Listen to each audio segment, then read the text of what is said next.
अस्सलाम वालेकुम। Channel M5 की तरफ से नसरीन हुसैन परवेज़ आपसे मुखातिब है। आज 3 माह हमारे चैनल को आए हुए हो गए हैं। 18 ज़िलहिज 14 अगस्त यौम आज़ादी पाकिस्तान के दिन मैंने ये चैनल शुरू किया था और अल्हम्दुलिल्लाह मेरे परवरदिगार का करम हुआ। मुझे उम्मीद तो नहीं थी कि ये जो मैं कब्रिस्तानों में अज़ान देने निकली हूँ, ये अज़ान सुनी भी जाएगी, लेकिन ये अज़ान सुनी गई और लोगों ने इसको बहुत ज़्यादा मुझे कमेंट्स भी व्हाट्सएप पर तो आए, लेकिन शायद मेरा वो कमेंट सेक्शन बंद था, मुझे टेक्नोलॉजी की वजह से कुछ दिक्कत पेश आई।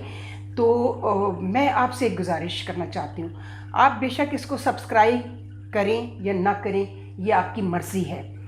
और अगर आप करेंगे सब्सक्राइब तो इससे इसके व्यूवर्स इसलिए बढ़ेंगे कि ये एक ऐसा काम हो रहा है जो लोगों तक पहुंचना चाहिए।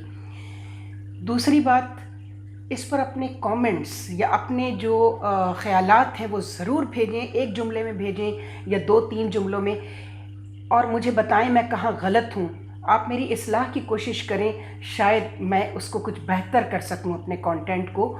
और उसके साथ साथ आप अगर उसको पसंद करते हैं या आप समझते हैं आपके दिल पर एक बात लग रही है, तो मेरी हौसला अफजाई होगी अगर आप उसको बताएंगे कि जी हाँ, आपका आज का जो कंटेंट था, आपका जो आज का मौजू था, वो हमें पसंद आया है, हमारे दिल को लगा है। तो मुझे लगेगा कि मेरी मेहनत वसूल हो गई। और वैसे तो इज़्ज़त ज़िल्लत देने वाला अल्लाह ताला है, वह तो इज़्ज़ो मन तशाओ व तो ज़िल्लो मन तशाओ। अगर वो मेरी नीयत से वाकिफ़ है, जो कि है, वही जानता है नीयतों का हाल, तो मुझे पूरी उम्मीद है कि मेरा ये मैसेज आप तक पहुंच जाएगा और आप इस पर अपने कमेंट्स और अपनी सब्सक्रिप्शन ज़रूर भेजेंगे। खुदा हाफिज़। आइए मैं तारुफ कराता हूँ और फिर मैं सवाल करता हूँ। मेरे साथ आज यहाँ स्टूडियो में है Marvi Memon, former member of national assembly, Pakistan Muslim League थी मेंबर ऑफ नेशनल असेंबली। आपका शुक्रिया, आप तशरीफ़ लाएँ। मेरे दूसरी मेहमान है Naseen Parvez, former joint secretary election commission. आपका शुक्रिया, आप तशरीफ़ लाएँ। मेरे साथ हैं हामिद खान साहब, advocate and senior vice president PTI। आपका शुक्रिया कि आप हमारे साथ हैं। सबसे पहले मैं हामिद साहब आपकी तरफ आता हूँ। हामिद साहब, आपने लोगों की राय सुनी है। अब मेरा सवाल आपसे ये है कि एक खबर है कि पीपल्स पार्टी और मुस्लिम लीग नून मिलकर जो है वो केयर टेकर गवर्नमेंट्स बनाएगी, और अगर इनके दरमियान कंसेंसस नहीं हुए तो फिर 6 रुकनी कमेटी बनेगी जिसमें 3 पीपल्स पार्टी के होंगे और 3 मुस्लिम लीग नून के होंगे, और ये अबूरी हुकूमत बनाएंगे और ये अबूरी हुकूमत इलेक्शन करवाएगी। क्या कहेंगे आप इसके ऊपर? मैं समझता हूं कि ये बहुत ही गलत स्टेप होने जा रहा है, जिसकी तरफ हमने पाकिस्तान तहरीक इंसाफ ने बड़े अरसे से अपनी खदशात का इजहार किया था कि ये आपस में जो है मुका वाली पार्टीज़ हैं, ये पिछले 4 साल से मिलजुल के हुकूमत कर रहे हैं और ये एक जाली और फ्रेंडली अपोजिशन है। अब देखिए ना, 28 मेंबरान की जो मेंबरशिप जब मुअत्तल हुई और इनके 8 या 9 मेंबर होंगे मुस्लिम लीग नून के, और उन्होंने फ़ौरन हुकूमत के साथ, जिसके ख़िलाफ़ कोई 6 माह से तरह तरह के इल्ज़ामात लगा रहे थे, उनके साथ मिल के बैठ गए और उनके साथ मामला तय करने शुरू कर दिए। इसलिए ये कोई, इन दोनों में कोई फ़र्क नहीं है, ये दोनों इकट्ठे ही हैं और इन दोनों के मकासद यही हैं कि हम दोनों मिलकर हुकूमत करते रहें, किसी और को हुकूमत में ना आने दें, किसी और को इलेक्शन। अच्छा, मैं एक सवाल पूछता हूँ, मैं एक सवाल पूछूंगा क्योंकि आप PTI से को भी रिप्रेजेंट करते हैं, एक सीनियर एडवोकेट भी है। मेरा जो सवाल है वो ये है कि क्या आप समझते हैं कि अगर इस तरीके से केयर टेकर गवर्नमेंट बनती है तो क्या तहरीक इंसाफ और आपके इमरान खान साहब अक्सर ये कहते हैं कि हम किसी ऐसी केयर टेकर गवर्नमेंट को एक्सेप्ट नहीं करेंगे जो इस तरीके से आएगी, हम किसी ऐसे इलेक्शन कमीशन को एक्सेप्ट नहीं करेंगे जो आज़ाद नहीं होगा, हम ऐसी वोटर लिस्ट को एक्सेप्ट नहीं करेंगे जिसमें इस तरह की 3 करोड़ 70 लाख से जायद वोट जाली होंगे, तो क्या आप ऐसी केयर टेकर गवर्नमेंट के अंडर इलेक्शन लड़ेंगे?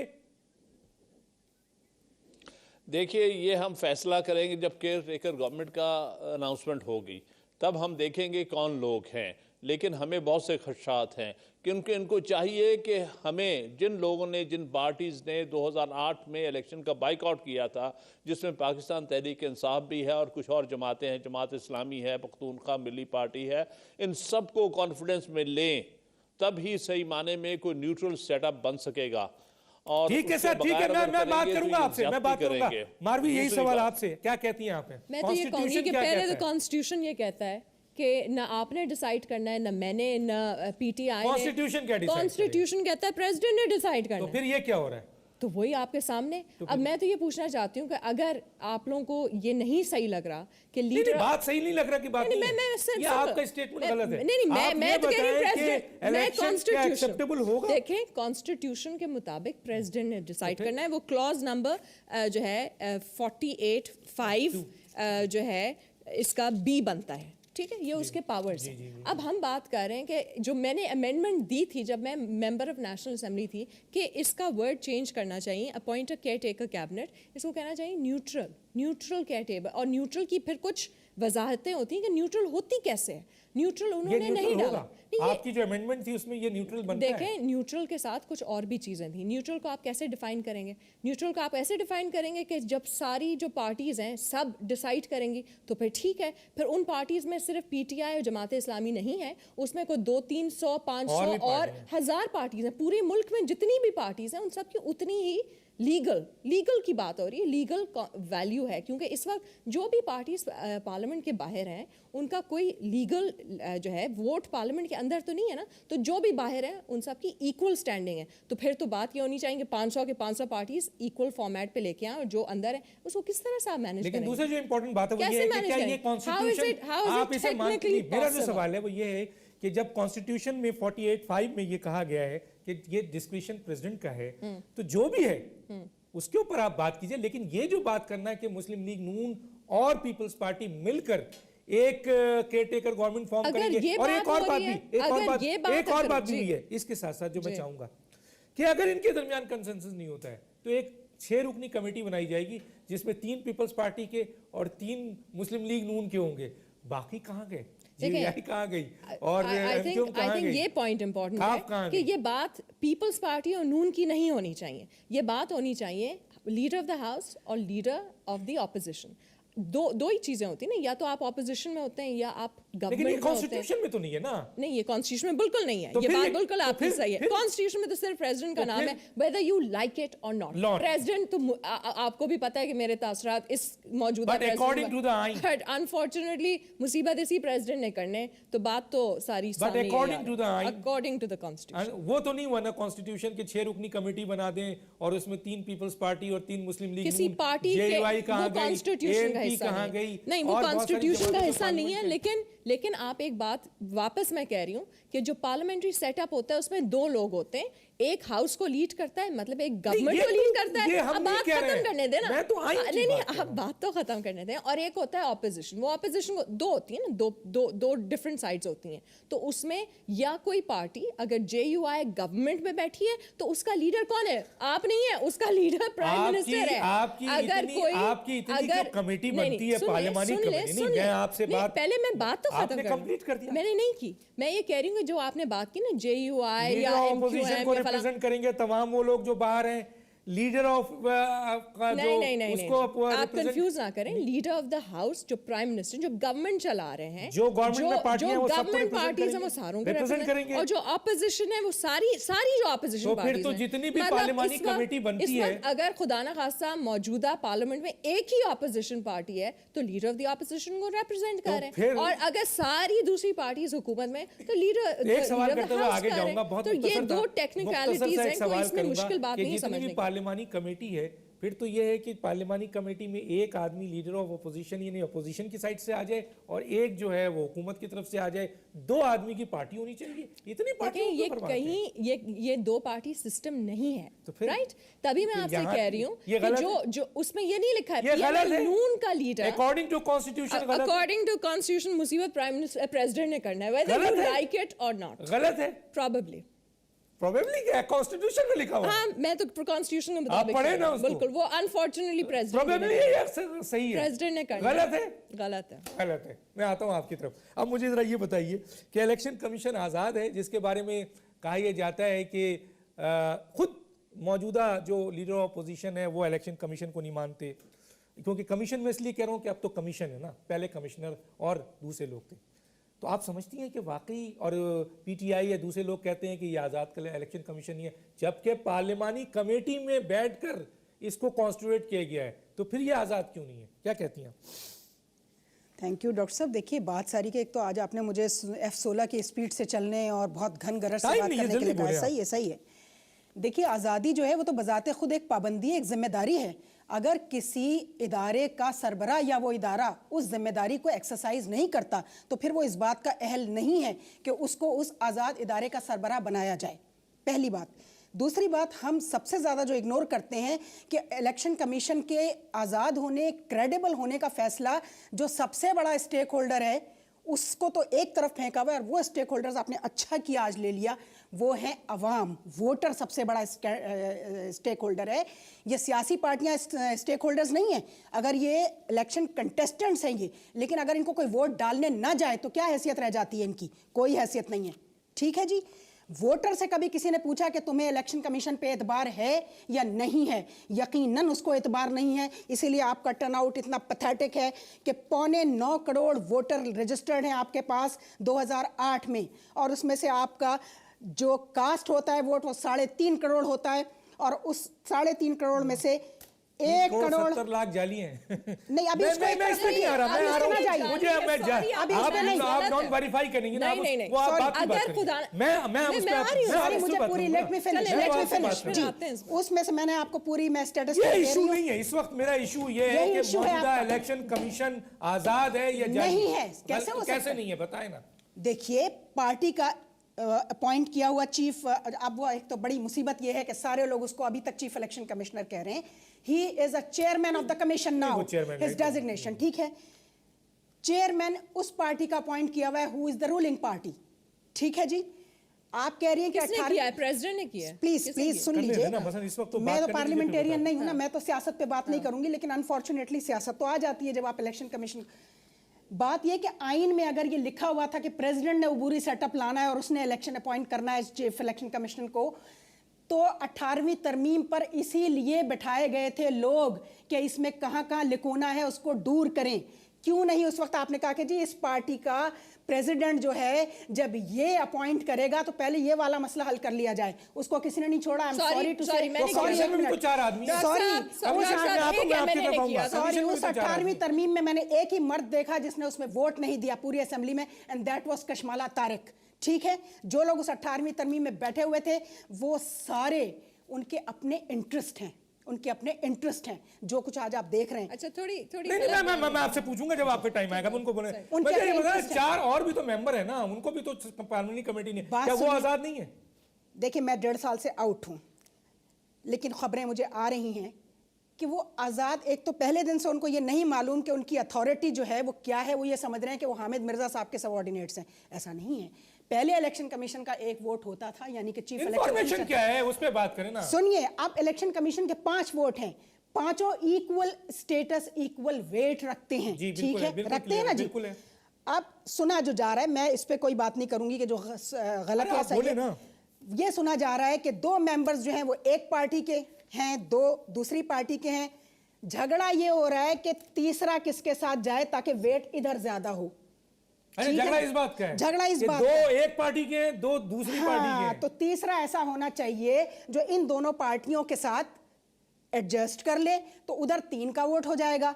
अच्छा, उससे पहले आपके पास ये कागज मुझे नजर आ रहे हैं, अभी आप मुझसे बात कर रहे हैं। मैं आपसे फिलहाल से सवाल करना चाहूंगा, वो आगे चल के सवाल करूंगा। नाज़रीन, आज जो हमने एक बात रखी थी वो ये रखी थी कि ये जो मौजूदा सेटअप बन रहा है, मारवी कहती है ये अकॉर्डिंग टू कॉन्स्टिट्यूशन नहीं है। तो फिर ये अकॉर्डिंग टू कॉन्स्टिट्यूशन नहीं है तो ये आइन और कानून के जो बहुत अहम लोग हैं ये क्या कर रहे हैं, नंबर 1। और दूसरी बात है कि क्या पाकिस्तान पीपल्स पार्टी और मुस्लिम लीग नून मिलकर अगर अबूरी हुकूमत बनाते हैं तो क्या इसको अवाम एक्सेप्ट करेंगे? वो राय भी हमने दे दी। और क्या मुख्तलिफ सियासी पार्टियां जो पार्लियामेंट से बाहर है उनकी राय भी आपको आ गई, और पार्लियामेंट में मौजूद जो दूसरी पार्टियां हैं वो क्या राय देती हैं वो, और जो मौजूदा इलेक्शन कमीशन है जिसके ऊपर हामिद, जो इस वक्त चीफ इलेक्शन कमीशन है यानी कमिश्नर था और अब वो चेयरमैन है, उसके ऊपर एतराज़ात उठाए जा रहे हैं। और जो ज़िमनी इंतखाबात हुआ वो कराया, उसका फॉल्ट किसका था, ये भी हम आगे चल के पूछेंगे। एक छोटा सा ब्रेक, फिर वापस आते हैं। वेलकम बैक नाज़रीन। जनाब हामिद खान साहब, मेरा सवाल आपसे ये, आपने देखा कि मैंने बात की, अभी सवाल जो बहुत इंपॉर्टेंट है सर वो ये है कि मारवी ने कहा है कि जी कॉन्स्टिट्यूशन जो है वो इस बात की इजाज़त नहीं देता है कि जी एक पार्टी और दो पार्टी मिलकर जो है वो पार्लियामेंट की एक वज़ीर आज़म और लीडर ऑफ अपोजिशन जो है वो केयर टेकर गवर्नमेंट बनाए। उसी तरह उन्होंने ये भी कहा है कि केयर टेकर गवर्नमेंट बनाने के लिए वो जमातें जो पार्लियामेंट से बाहर हैं वो कहते हैं कि उनका एक वोट भी रजिस्टर्ड नहीं है, उनका एक बंदा भी पार्लियामेंट का हिस्सा नहीं है, तो उनसे क्यों पूछा जाए? क्या कहेंगे आप? देखिए, मैं तो सारी बातों का जवाब दूंगा, सिर्फ मारवी मेमन साहबा की बात का नहीं। पहली बात तो ये है कि जो मफरूज़ा है आइन में वो ये है कि सदर केयर टेकर हुकूमत बना सकता है। वो सदर जो कि गैर जानिबदार हो, जो गैर सियासी हो, वो सदर जो कि सिंबल हो स्टेट का, वो सदर जिसके बारे में पता हो कि ये मुवर्रा है सियासत से।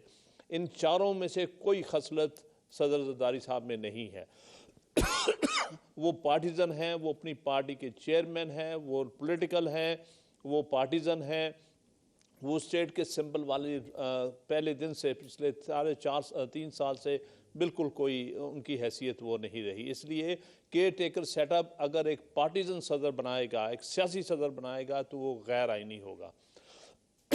दूसरा बात जहाँ तक ये है कि आया जो कॉन्स्टिट्यूशन जो बाहर बैठी हैं पार्लियामेंट से, उनसे ना पूछा जाए, मैं नहीं समझता इनका मशवरा कोई साहिब बात है, क्योंकि हमने और इन पार्टीज़ ने बाइकआउट किया था। ये नहीं कि ये पार्टीज़ ने इलेक्शन लड़ा था, इनका कोई आदमी नहीं आया। PTI ने, ये जमात इस्लामी ने, पख्तूनख्वा और कई जमातों ने जिनके पहले नुमाइंदगी होती थी, उन्होंने इलेक्शन नहीं लड़ा था। अब ये सारी पार्टी इलेक्शन लड़ने जा रही हैं, इनका मशवरा होना ज़रूरी है। तो इसलिए इन हालात में केयर टेकर सेटअप कभी न्यूट्रल नहीं होगा। बाकी अच्छा, आप इलेक्शन कमिशन को भी आज़ाद नहीं कहते हैं? जो मौजूदा इलेक्शन कमीशन है, जो पार्लियामानी कमेटी ने बनाया, उसको भी आज़ाद नहीं कहते? हुआ ये है कि अभी तक 4 मेंबर इलेक्शन कमीशन जो है मुंतखब हुए हैं 6 पार्लियामेंट्री कमेटी से, जिसमें 6 हुकूमत के नुमाइंदे थे, 6 अपोजिशन के थे। इन्होंने मिली भगत करके 2 एक पार्टी के और 2 एक पार्टी के, और ये 22 किस्म के election commissioner member election commission मुंतखब हुए हैं, और इसलिए दूसरों को इनसे कोई इंसाफ की तवक्को नहीं हो सकती। अब ये कोशिश कर रहे हैं कि जो चेयरमैन इलेक्शन कमीशन है, ये जिसको चीफ इलेक्शन कमिश्नर हम पहले कहा करते थे, वो भी हम अपनी मर्ज़ी का कोई ना कोई बना लें। तो हमारे बड़े तहफ़्फ़ुज़ात हैं इन बातों पर कि ये गालिबन चाहते हैं कि दूसरी जमातों को इलेक्शन प्रोसेस से बाहर रखा जाए, हम दोनों मिली भगत करके फिर एक दफ़ा हुकूमतों में आ जाए, कोई हुकूमत ले ले, कोई हुकूमत ले ले। हम इसके बड़े सख्त हमारे ठीक है, मैं आता हूँ मारवी, आप अब तो जो बात भी करें आप बात भी करें। मेरी बात वो 3 करोड़ 71 लाख वाली सुन लीजिएगा।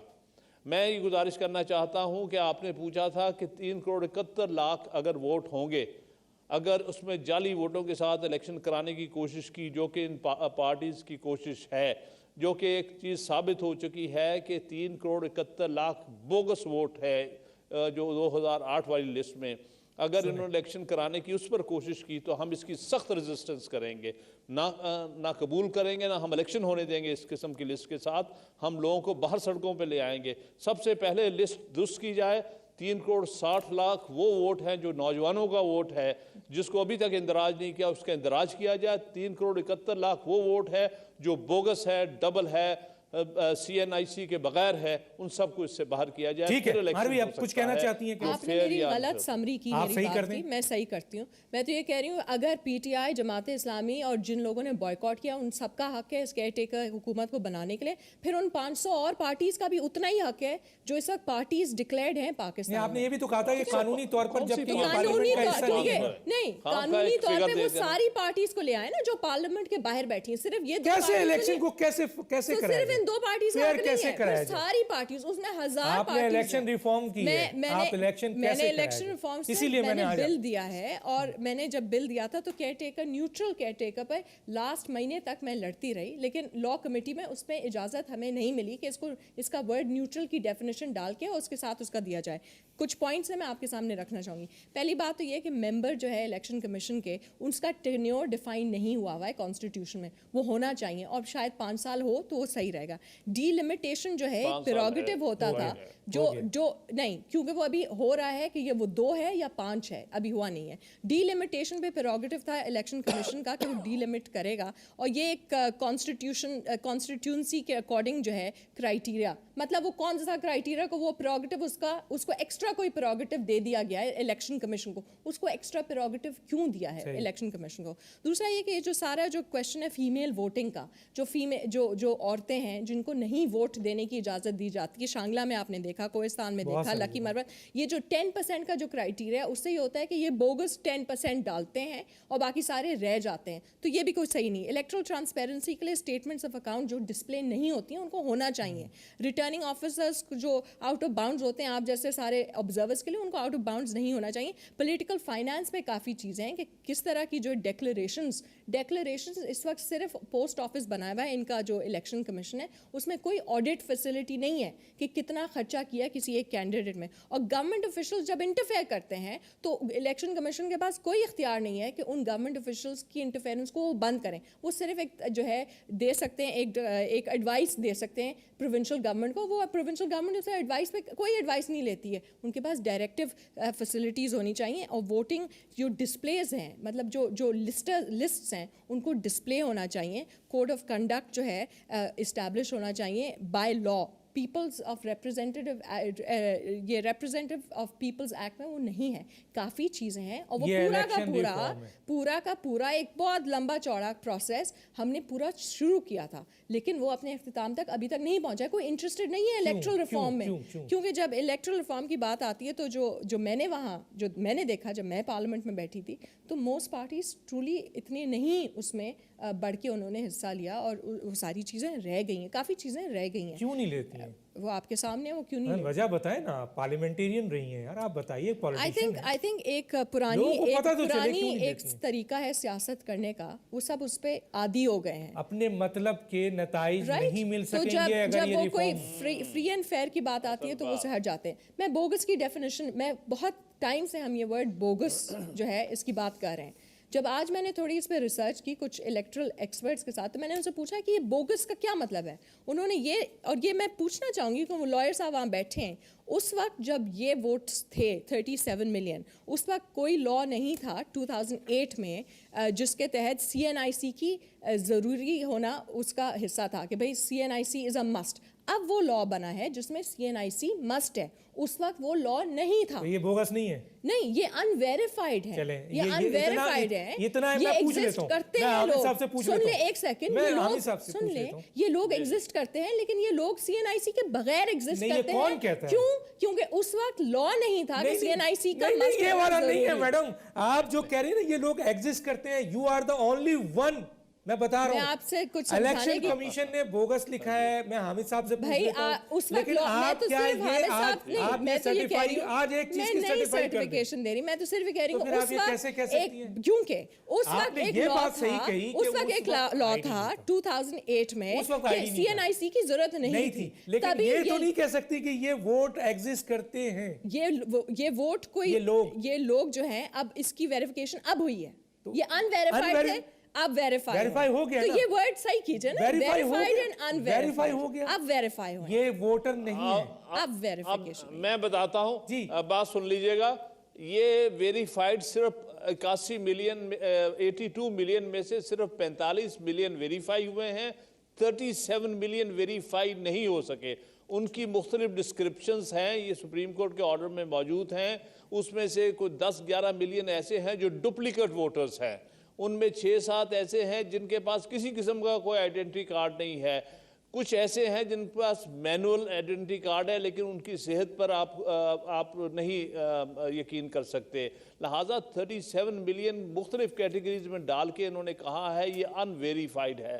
आम लोगों की समझ को आम लोगों को समझाने के लिए कि वेरीफाइड क्या होता है, अनवेरीफाइड क्या होता है, तो हम ये इस्तेमाल करते हैं इख्तरा के 45 मिलियन वेरीफाइड यानी जेन्युइन वोटर है और 37 मिलियन अनवेरीफाइड यानी बोगस वोटर है। ठीक है सर, बात क्लियर हो गई आपकी उनकी। मैं आता हूं जनाब, एक बहुत इंपॉर्टेंट इशू है, वो ये है कि इलेक्शन कमीशन और नादरा अब मसला आ गया है, और ये देखने में आ रहा है कि नादरा में अब एक लैटरल एंट्री हो रही है। तो आप समझते हैं कि अगर नादरा में लैटरल एंट्री होगी तो फिर वहाँ पर मसाइल होंगे, फिर ये अनवेरीफाइड बोगस इस किस्म के वोटर्स आ जाएंगे, तो फिर इलेक्शन कमीशन और ये सारी चीज़ें क्या होगी? क्या इलेक्शन कमीशन अपनी जिम्मेदारी कुछ उससे बचना चाहता है? क्या चाहता है? क्योंकि आप इलेक्शन कमीशन में रह चुकी हैं, क्या कहेंगे आप? देखिए, नादरा के साथ पहले भी एक हमने एक्सपेरिमेंट किया था 2000 में लोकल गवर्नमेंट के लिए, और कितना शोर मचा था, एक वोट भी वेरीफाई नहीं हो पा रहा था, वो ज़ाया गया। तो फिर ये तय हुआ कि हम बाहर से कंप्यूटराइज लिस्टें बनवाएंगे, और उस कंप्यूटराइज लिस्टों का इलेक्शन रिफॉर्म्स के नाम पर, इनको मालूम है, अमेरिकन एनजीओ से 1 अरब रुपया लिया गया, जिसमें से 90 करोड़ रुपया खा लिया गया कंप्यूटराइज वोटर लिस्टों के नाम पे। बड़ा शोर मचा, मीडिया बड़ा चीखा, मगर मजाल है किसी के कान पर जू रेंगी हो। और कमाल ये है कि जो इन सारे घपलों का, जाली डिग्री से लेके कंप्यूटराइज वोटर लिस्टों तक, इन घपलों का जो मास्टरमाइंड है, जो उस वक्त का सेक्रेटरी था, उसको सारे चैनल्स बुलाकर उससे ये पूछ रहे होते हैं कि आइन क्या कहता है और कानून क्या कहता है, और वो सारे एंकर्स को और आवाम को, सुनिए, नहीं पर्सनल नहीं, सुनिए, ये पर्सनल नहीं, सॉरी, मैं आ रही हूँ, उस पर ही आ रही हूँ, सॉरी डॉक्टर साहब, सारे चैनल्स और आप बोलकर उससे आइन और कानून पूछ रहे होते हैं, उससे किसी ने ये नहीं पूछा कि तुम उस वक्त क्या कर रहे थे, तुम्हें उस वक्त आइन और कानून, वो इस वक्त नहीं है, पर्सनल नहीं, आप इश्यूज पे बात करें। आपने इशू क्या है? आपका नादरा इशू है ना? नादरा में कौन है बैठा हुआ? आज लैटरल एंट्री हो रही है। आज क्या हो रही है? हो चुकी। तारिक मलिक कौन है? तारिक मलिक डिप्टी चेयरमैन, बेनजीर साहिबा ने उनको भेजा था। उसके बाद हकीम अरशद कस्टम सर्विस से लाए गए डेपुटेशन पर। अभी रहमान मलिक का आज स्टेटमेंट है कि मैंने जाली शनाख्ती कार्ड पर 250 लोगों को, नादरा के 250 ऑफिसर्स को FIA के हवाले कर दिया है। कोई रहमान मलिक साहब से ये पूछे कि ये कौन से ऑफिसर्स हैं और ये वोट किसके लिए जाली बना रहे थे? अगर उनकी ऑपोजिट पार्टियों के लिए बना रहे थे तब निकाला है तो ठीक है, लेकिन जो उनके लिए जाली वोट बना रहे हैं और भर्ती कर रहे हैं, उनको कौन पकड़ेगा? रहमान मलिक पकड़ेंगे? मैं पूछती हूँ मारवी से, मैं पूछती हूँ हामिद अली खान साहब से। आपको पूरी कौम, पूरी दुनिया सुन रही है, सब सुन रही है ना? तो आप रहमान मलिक से, आप एंकर हैं, आप पूछिए कि जो 250 आदमी आपने FIA के हवाले किए हैं नादरा के, पकड़कर ऑफिसर जिन पर आपको शक था कि वो जाली शनाख्ती कार्ड बना रहे हैं, वो किन पार्टियों के लिए जाली कार्ड मतलब बना रहे थे? तो ये लैटरल एंट्री क्या होती है? लफ्ज जो लैटरल एंट्री, ये इस जो रूलिंग पार्टी के जो गुरु थे, उन्होंने 3 बहुत अच्छे कानून यहाँ पर लिसानी तासुब का बीज वो डालकर गए थे, language bill, quota system and lateral entry, ठीक है, जिसने पाकिस्तान के सारे सिविल सर्विस के मेरिट स्ट्रक्चर को बर्बाद कर दिया। अब इस वक्त आपके सिविल सर्विस का जो मेरिट है वो 0 पर आ गया है, ठीक है। ये सारे ड्रामे जो है, ये टोपी में जो लोग आ रहे हैं, ये जो लेटरल आपने देख तो लिया, NICL में हर जगह मैट्रिक पास जाली, FIA में और NICL में हर जगह आपका जो है मैट्रिक फेल और मैट्रिक मैं सोल्यूशन पे आऊंगा आपके पास एकदम। मैं हामिद साहब के पास जाऊंगा। हामिद साहब, ये लेटरल एंट्री के लफ्ज आ गए हैं, मैं सुनने में आया है, और इन्होंने नाम कोट किया है कि ये लोग आ गए हैं और इनकी किसी न किसी पार्टी से एफिलिएशन है। अगर है तो नादरा में क्या करेंगे ये? नसीम साहबा ने लेटरल एंट्री को ठीक डिफाइन किया है सिविल सर्विस के हवाले से। यहाँ जो लेटरल एंट्री की बात हो रही है, इसमें हमें ये शक गुजर रहा है कि ये नादरा में जो पीपल्स पार्टी के मखसूस लोग डाले गए हैं, इसमें जाली वोट बनाने की कोशिश कर रहे हैं, क्योंकि जो कंप्यूटराइज नेशनल आइडेंटिटी कार्ड बनाने का काम उनके हाथ हैं। इसके जरिए वो कोशिश कर रहे हैं कि 10-15% वोट जाली हमारा किसने किया है? किसने किया? हम इस्तेमाल कर सकें। किसने किया है? ये किसने इनको दाखिल किया है? इनको दाखिल करने वाली मौजूदा हुकूमत है पीपल्स पार्टी की, क्योंकि ये फेडरल अदारा है और उसमें इन्होंने अपनी मखसूस अपने पसंदीदा लोग डाले गए हैं। अपॉइंटिंग अथॉरिटी तो फेडरल इदारा है ना, वो अपॉइंटिंग अथॉरिटी तो फेडरल इदारा है, वो कर सकता है, लेकिन वो गलत तौर पे इस्तेमाल कर रहा है ना अपने इख्तियारात को। हम ये नहीं कहते कि वो कर नहीं सकता, हम ये कहते हैं वो किस अंदाज से कर रहा है, उसकी वजह से हमें तशवीश। मैं पूछता हूँ मारवी से, मारवी क्या कहती है लेटरल एंट्री के हवाले से? क्या कहती है? लेटरल एंट्रीज अगर हो रही हैं उसके बाद मैं ब्रेक पे जाऊंगा, सारी सियासी मसले यूं ही सियासी अपॉइंटमेंट्स है ना, ये किसी सियासी जमात ने वो अपॉइंटमेंट्स किए हैं, वो शायद मेरिट पे नहीं है, वो इसलिए। मैं तो एक और पॉइंट है कि जो प्रेसिडेंट की डेफिनेशन है कि प्रेसिडेंट आप और मैं समझते हैं ना कि प्रेसिडेंट की जो इस वक्त जो सिचुएशन है वो कोई ख़ास न्यूट्रल नहीं है और वो कोई ख़ास ऐसी नहीं है कि हम उसको ये जिम्मेदारी दे सकते हैं। ये तो मेरी सब्जेक्टिव ओपिनियन है। लॉ में तो कहीं ये नहीं लिखा है, लॉ में तो प्रेसिडेंट ही लिखा है, लॉ में उसके साथ 4 और वर्ड्स नहीं लिखे हैं। पार्लियामेंट का हिस्सा जो होता है इस तरीके से जो होता है ना, वो पार्लियामेंट हाँ, मतलब वेदर आई लाइक इट और नॉट, अनफॉर्चुनेटली हमारे मुल्क का प्रेसिडेंट जरदारी है इस वक्त। मुझे तो नहीं पसंद ये बात, और मैं मुझे कॉन्स्टिट्यूशन तो यही कहते हैं कि वही कराएंगे। उसके साथ ये नहीं लिखा है कि प्रेसिडेंट प्लस उसको फला फला। अगर आप उसको इम्पीच कर देते हैं तो फिर वो आउट हो जाएगा। फ्रैंकली पहले आप उसको इम्पीच कर दें, क्योंकि यस इम्पीचमेंट के शायद बनते हैं, शायद लीगली इम्पीचमेंट के बनते हैं कि हाँ वो शायद सेन नहीं है तो फला नहीं है, तो पहले इम्पीच कर दें। इस वक्त तक तो अनफॉर्चुनेटली वो आप कर सकते हैं। एक छोटे से ब्रेक पे जाते हैं, फिर वापस आते हैं।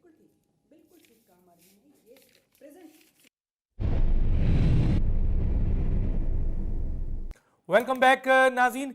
मैं हामिद खान साहब, बिल्कुल आखिरी टाइम मेरे पास नहीं है। मैं सबसे पहले आपके पास आऊंगा और ये पूछूंगा सोल्यूशन आपके पास क्या है, मुख्तसर सा।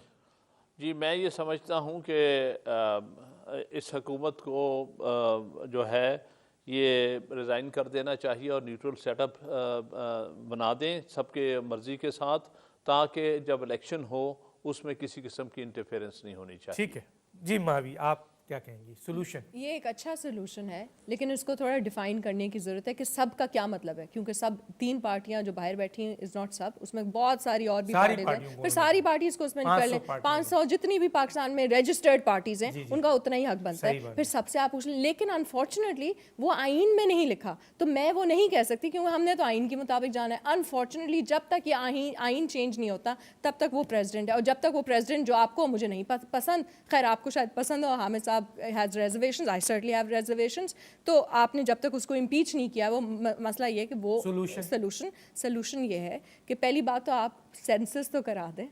सेंसस ही पूरा नहीं हुआ है इस मुल्क में, और ये एक और इशू आपके सामने जाने वाला है सुप्रीम कोर्ट, जिस पे मैं कराएगा, कौन कराएगा? सेंसस आधा हुआ है, हाउसिंग वाला हो गया है, पॉपुलेशन वाला नहीं हुआ है। हाउसिंग वाला एक्सपायर हो जाएगा अप्रैल में, और फिर आपको हाउसिंग वाला वापस कराना पड़ेगा। तो एक किस्म का मजाक हो गया है सेंसस के साथ, और इसके पीछे मैं काफ़ी टाइम से लगी हुई थी 2009, और उस वक्त हमने काफ़ी इस पर पार्लियामेंट में प्रेशर भी बिल्ड किया था, जिसके तहत फिर 2011 में जाके आधा हुआ है।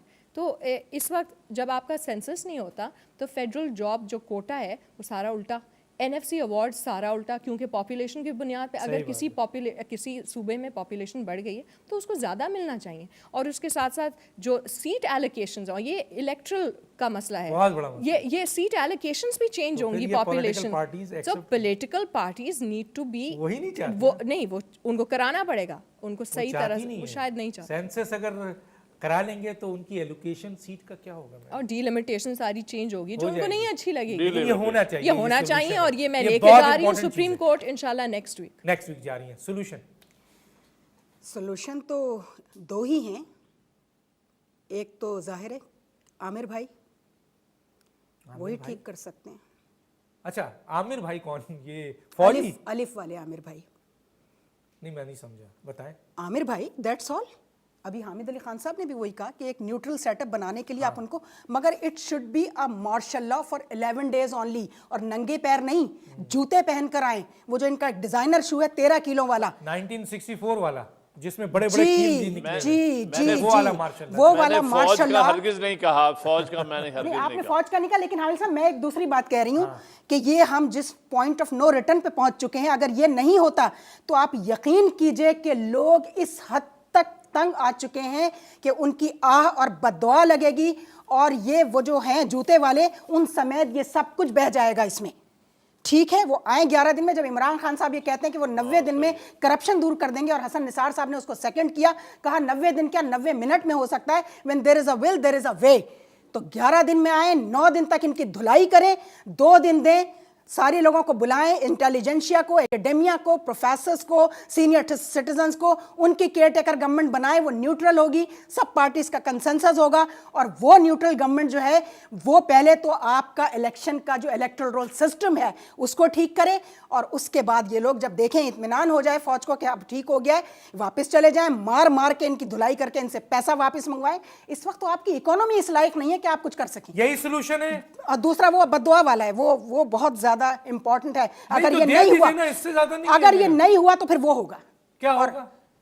बद्दुआ लगेगी और क्या होगा? बद्दुआ लगेगी। हामिद खान साहब बहुत बहुत शुक्रिया, वक्त खत्म हुआ गया है। मारवी आपका ही बहुत शुक्रिया, नसीन परवेज आपका ही बहुत शुक्रिया। नाज़रीन, हमने आज जो ये पॉइंट उठाया था कि जी ये अबूरी हुकूमत और इलेक्शन कमीशन, जो एक जनरल इलेक्शंस की बात हो रही है, उसमें बहुत अहम चीज़ है। इलेक्शंस कमीशन के ऊपर आपने देखा कि क्या रिजर्वेशन है, और इसी तरीके से इलेक्शन कमीशन पे भी लोग उंगली उठा रहे हैं, जो कि पार्लिमानी कमेटी ने बनाया है। उसके ऊपर आपने देखा मेहमानों ने क्या कहा। और जहां अबूरी हुकूमत बनाने की बात हो रही है, वहां अबूरी हुकूमत या केयर टेकर गवर्नमेंट के बारे में भी ये राय आ रही है कि एक तो ये तरीक़ेकार जो ये दे रहे हैं वज़ीर आज़म और लीडर ऑफ अपोजिशन का, वो मारवी ने बताया कि वो कॉन्स्टिट्यूशन के लिहाज से नहीं है, it is a discretion of the president, और प्रेसिडेंट जैसे भी हो, जो भी हो, वो उनका डिस्क्रिशन है। और दूसरी चीज़ ये है कि आपने देखा कि हामिद खान साहब ने कहा कि हम ऐसी इलेक्टोरल लिस्ट को, जहां बोगस, अनवेरीफाइड जो भी ये लिस्ट है, वोटर्स हैं, इनको एक्सेप्ट नहीं करेंगे, रजिस्ट करेंगे। और फिर आपने ये भी देखा कि सोल्यूशन पे क्या नसीन परवेज़ साहिबा ने कहा कि 11 दिन के लिए जो है वो फ़ौज आए और इस इलेक्शन को कराएं और फिर चले जाएं, ताकि केयर टेकर गवर्नमेंट जो बने, वो जो बनाए केयर टेकर गवर्नमेंट, वो ऐसे लोगों की बनाए जो न्यूट्रल हो। और न्यूट्रल केयर टेकर गवर्नमेंट किस तरह बनेगी, ये सोल्यूशन दिया। मारवी ने कहा कि सेंसस बहुत इंपॉर्टेंट है, और वो जो उन्होंने रिफॉर्म दिया वो पहले भी हम बात कर चुके हैं, और ये दोनों क्राइटेरिया इनका ये कर चुके हैं, इस पर अभी सुप्रीम कोर्ट भी जा रहे हैं। हमारा सवाल वही है कि क्या अवाम एक्सेप्ट करेगी ऐसे केयर टेकर गवर्नमेंट को, जो दो ये अपोजिशन और हुकूमत बना रही है। वो अवाम की राय भी आपने सुन ली है, और ये राय सबसे अहम राय है। जहां हमारी गेस्टों की राय है, वहां इनकी राय सबसे अहम है। तो मेरा ख्याल है हुकूमत को और लीडर ऑफ अपोजिशन को अवाम की राय का जो है वो ख्याल करना चाहिए। डॉक्टर दानिश को याद दीजिए। अल्लाह हाफिज़।